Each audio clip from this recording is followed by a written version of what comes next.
The morning after my brother Lucas's wedding, I stood in our Seattle hotel room, suitcase half packed, as sunlight spilled through the curtains. My boyfriend, Nathan, a lawyer with steady hands and sharper instincts, adjusted his tie in the mirror. I opened my banking app to settle hotel bill, but the screen stopped me cold. "Nathan," I whispered, voice quivering. "My account $8,400 is gone." He crossed the room, peering over my shoulder. "Gone? How?" I pointed, hand trembling. "Last weekend, it was over 10,000. Now, only 1,600 remains." Nathan's jaw tightened as he scrolled through the transaction history. 2,000 to a credit card under your sister Clara's name. A 4,000 to her husband, David's account. 2,400 to your mother's. All last night while you were showering. My breath caught. "I didn't authorize this." His voice darkened. "Someone accessed your account, Elise. We need to call the bank now." In the hotel lobby, my phone buzzed. Mother, her timing uncanny. "Elise, thank you for yesterday," she said, voice warm, as if nothing were amiss. Lucas was overjoyed. I steadied myself. "Mom, I need to ask something. $8,400 was transferred from my account last night. Do you know anything?" A pause, then a bright laugh. "Oh, that. Less than I expected." My blood ran cold. "What do you mean?" "Clara saw your balance," she said casually. "More than we thought, so we split it. David said you've got money but no real purpose for it. Consider it Lucas's wedding gift." My mind reeled. Nathan, sensing my shock, leaned closer as I switched to speaker. "Mom, that's theft," I said, voice shaking. She scoffed. "Don't be dramatic, Elise. We're family. Ella, you're single, with a high salary. You should help us." Nathan took the phone. "This is Nathan, Eliza's boyfriend. What you've done is illegal. Unauthorized access is a crime." Her tone iced over. Stay out of family matters. Lawyer." I grabbed the phone back. "How did you get into my account?" A smug reply. Clara handled it. Then she hung up. Nathan squeezed my hand as we left the hotel. We're going to your parents' house," I said, voice firm. "I need the truth face to face." 30 minutes later, we stood at their door in a quiet Portland suburb, the air heavy with autumn's chill. Nathan touched my shoulder. "Stay calm, Elise. Don't let emotions win." I nodded and knocked. David's voice called from inside, followed by Father opening the door. "Elise, I thought you'd left." I strode into the living room where Clara, David, and Mother sat, their chatter halting. David's smirk lingered as if he'd been laughing moments before. "How did you access my account?" I demanded, voice trembling. Clara shrugged, unapologetic. "At the hotel while you showered. Your password's predictable. You never change it." My chest tightened. "Why?" David leaned back, casual. "We needed it. You have a loan all luxurious while we've got kids to raise." His nonchalance fueled my anger. "Don't justify stealing." Mother waved a hand, dismissive. "Elise, don't make a fuss. It's family." Father, flipping through a newspaper, muttered, "Lower your voice." Nathan stepped forward. "Elise has supported you for years. Expensive gifts for Ethan's birthday, a game console for Sophie. Isn't that enough?" Clara scoffed. "That's her duty. She's single, no kids. We've got Ethan's lessons, Sophie's school. Real expenses." David, still smiling, added, "It's a fraction of your salary." "You're loaded, right?" Memories flooded back. Clara's endless birthday lists for Ethan. Each item over $300, Mother's guilt tripping. "You're better off than us, Elise." I'd bought that tablet, believing it was love. Now I saw it clearly. I wasn't family, just a resource. I want it back, I said, voice steel. Every cent, now. David laughed. Impossible. It's gone. Ted's wedding, debts, some shopping. Clara chimed in. That smartwatch David wanted, like the one you flaunted. My head spun. That watch was Nathan's gift for my promotion, a symbol of my hard-earned success. Mother sighed. Elise, you overact. Families lend and borrow. Nathan cut in. This is theft. Father glared. Don't bring law into family, young man. I stood frozen, the weight of their betrayal sinking in. To them, I was an ATM, not a daughter. Let's go, Nathan said, guiding me out. Clara called after me. Don't be mad. You'll earn it back quick. We needed it more. Her sincerity, devoid of guilt, chilled me. Goodbye, I said final. Don't contact me again. In the car, tears broke free. How can family be so cruel? I sobbed, head against the steering wheel. Nathan rubbed my back. This is a crime, Elise. If a stranger stole $8,400, you'd call the police. Family doesn't get a pass. Especially not for hurting you. His words steadied me. We deterred to Lucas's apartment, where he was packing for his honeymoon. Seeing my face, he frowned. Elise, what's wrong? $8,400 was stolen from my account, I said. Amaruma, Clara, David, Mom, and Dad are involved. Lucas paled, hands covering his face. No way. I explained Clara's access during my shower, their claim it was a wedding gift. Lucas shook his head. I knew Clara and David were stressed about money, but this. I didn't know, Elise, I swear. Nathan spoke softly. They said it was for you. Lucas's eyes flashed. I never asked for that. I touched his shoulder. Believe you, Lucas. I'm not blaming you. What will you do? He asked, voice tight. I can't let this slide. He nodded, hesitant. They're wrong, but please don't break the family. My voice hardened. Didn't to break it. They did. Nathan eased the tension. We should go. Lucas hugged me awkwardly. I'm sorry, Elise. I wish I could do more. His words, torn between loyalty and guilt, lingered. Your wedding matters, I said.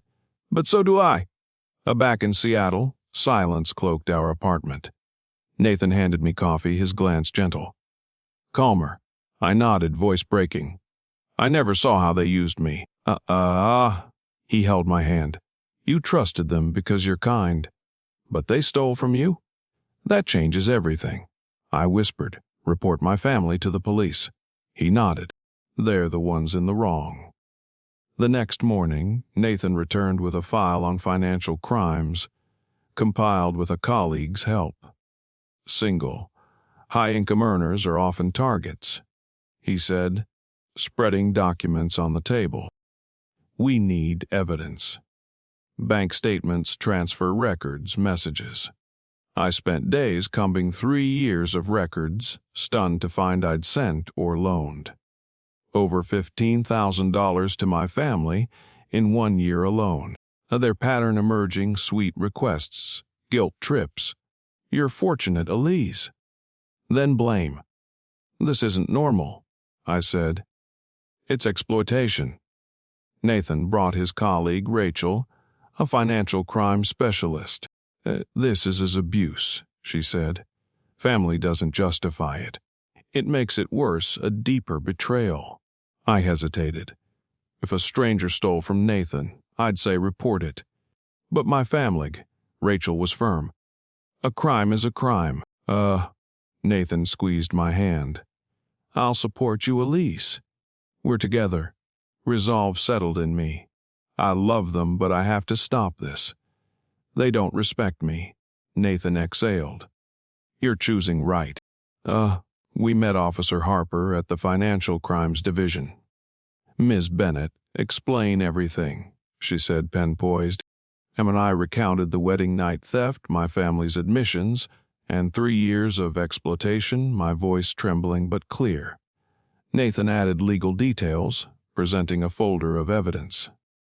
Bank records, unauthorized transfers, texts. Ava Harper reviewed it, nodding. This shows unauthorized access, theft, and possible long-term abuse. We'll start an investigation interviewing parties and gathering more evidence. If substantiated, it'll go to the prosecutor. Will they be arrested? I asked, heart racing. It depends, Harper said. Account freezes or asset seizures are possible. The reality hit hard. My family facing consequences. Any doubts? She asked gently. There I shook my head. They're my family, Buck. Harper's voice softened. Family financial crimes are common. You're a victim, Miss Bennett. Don't blame yourself. Her words unlocked something, easing years of guilt. Proceed, I said, resolute. The next morning, my phone flooded with messages. Clara, you reported us. Our accounts might be frozen. I can't pay Ethan's tuition or Sophie's dance. David followed, then Mother. The police came to our house. What will neighbors think? You've shamed us. Withdraw the report. Your father's heart is failing. I replied oncey. Your actions caused this. I'm done. Their desperation didn't sway me. I wasn't their tool anymore. Returning from work, I found Clara at my apartment, eyes red, makeup streaked. Why are you doing this? She shouted. We're family. I kept my distance. If you want to talk, I'll call Nathan, she scoffed. That lawyer's controlling you. You used to care. I met her gaze. Caring isn't being exploited. You stole from me. Did you think of me? She stepped back, fear flickering in her eyes. You've changed, she murmured. Yes, I said, because I'm done being used. Days later, Lucas visited. I heard about the investigation, he said, voice heavy. Akahaniku had no choice, I told him. He sighed. Everyone's panicking, especially Clara. She's scared for the kids. My voice was firm. They stole from me, Lucas. He stared at the floor. Are you with them? I asked. He said quickly. But if you're on my side, tell them they're wrong. They owe me an apology. He nodded weakly. I'll try. But they might not listen. Nathan's arm around me grounded me. Lucas has to choose, he said later. You're in the right. Soon, Harper updated us, Clara, and David faced charges for unauthorized access and theft. My parents were under investigation for conspiracy. Prison.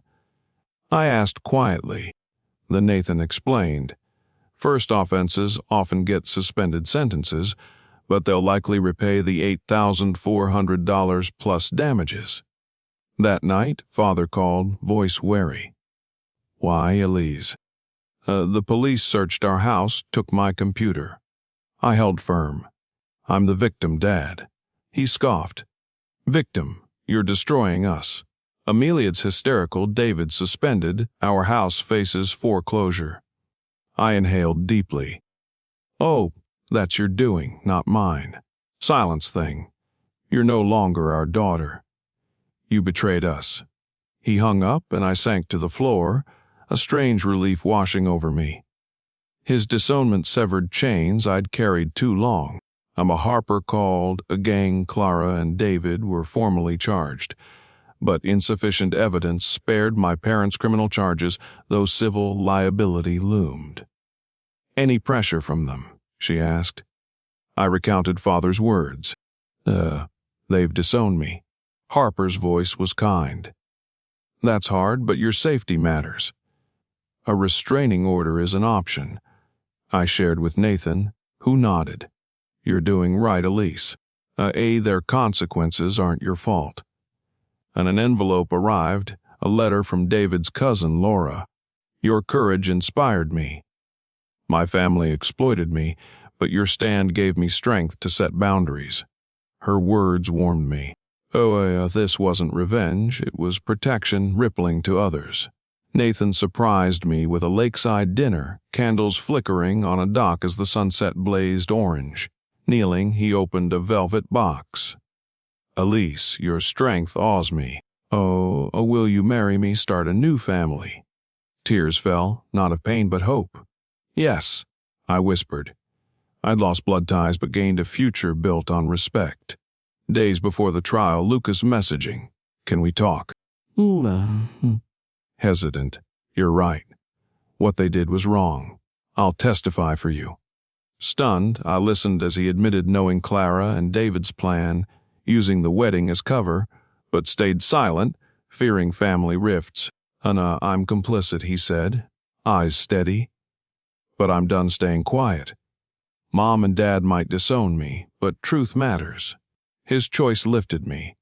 At the preliminary hearing, Clara and David's faces were tart, their glares sharp. Lucas's testimony, detailing their prior schemes and parental involvement, was pivotal. The judge set a trial date, issuing a temporary restraining order against my family. Leaving the courthouse, Clara's gaze held not just anger but fear, the weight of consequences dawning. Nathan's hand steadied me. "You okay?" I nodded. "I am now." We celebrated our engagement with Nathan's parents, Estella and Mark, in a Seattle suburb restaurant. "Your family now," Estella said, her warmth enveloping me. "Family respects each other." Tears pricked my eyes. This was what family meant. Outside, Lucas waited, shyly offering congratulations. "I'm moving to Seattle," he said, "to be near you, real family." His words filled me, proof I hadn't lost everything. Laura emailed a gang. "Your story helped me say no. You're inspiring others." Knowing my stand empowered strangers strengthened me. At trial, Clara and David pleaded guilty, their lawyers citing hardship. The judge sentenced them to 3 years probation, ordering repayment of $8,400 and $5,000 in damages, plus a 5-year restraining order. Leaving court, I felt clear, calm. Not vengeance, but justice. Local news covered my anonymized case. Family financial crimes sparking awareness. Social media messages poured in. "Your courage gave me strength." Nathan smiled. "Hey, your hope for others." Elise. 60 days later, court orders froze Clara and David's accounts, seizing assets. David lost his job, their house faced foreclosure. My parents, too, struggled, their accounts strained. A guilt flickered, but Nathan's words anchored Meg. "Their choices, not yours." I reclaimed myself, building bonds with Nathan Lucas and a community inspired by my stand. My life, once bound by exploitation, now bloomed with purpose. A true family, forget not by blood but by respect.